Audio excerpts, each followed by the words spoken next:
नमस्कार। जितना भी इंडस्ट्रीज अगर आप कहोगे कि जो मानव जब तक जिंदा रहेगा प्लैनेट पे वो तब तक जिंदा रहेगा, उसमें लिवेबल सिटीज एक बहुत बड़ी इंडस्ट्री है जो रहेगा अक्सर। क्योंकि जब तक मानव रहेगा वो अपने सर के ऊपर एक रूफ यानी कि घर बांधना चाहेगा और वो रूफ कंस्ट्रक्शन होती रहेगी। रूफ के अलावा आपको और भी चीजें रहेगी, जैसे सबवेज होते हैं, हॉस्पिटल्स होते हैं, रोड्स होते हैं। कंस्ट्रक्शन इंडस्ट्री एक बहुत बड़ी इंडस्ट्री है और वो इंडस्ट्री तब तक जिंदा रहेगा जब तक मानव इस प्लैनेट पे रहेगा। ये पक्की बात है। अब बात आती है कहां पे। अब अगर आप देखोगे, मुंबई बहुत बड़ी महंगा जगह ये माना जाता है, लेकिन अगर आप 2023 का अगर आंकड़ा लोगे और आप सामने में खड़े रहोगे, मुंबई की जगह पे यानी कि मुंबई मेट्रोपॉलिटन रीजन में 1,53,875 घर बिके हैं। उसके अलावा अगर आप पुणे में देखोगे 66,625 घर बिके हैं। बेंगलोर में 63,980 घर बिके हैं और उसी तरह हैदराबाद में 61,715 घर बिके हैं।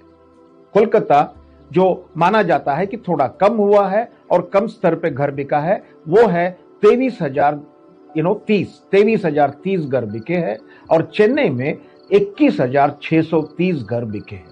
अब आप बताइए, 2023 में रिसेशन नाम की चीज अगर किसी ने सुना भी है, थोड़ा बहुत, घर बहुत महंगा हो गया, ये सब अगर सोचोगे, इस नंबर और आंकड़े को देखिएगा किस तरह रिफ्लेक्ट कर रहा है। मुंबई में लोग कहते हैं यार घर खरीदना बहुत मुश्किल है, लेकिन वहीं पे सबसे ज्यादा घर भारत में बिका है 1,53,000 के ऊपर। तो आप समझ सकते हो लिवेबल सिटीज कितनी बड़ी इंडस्ट्री है और कितनी जोर से वो ग्रो हो रही है।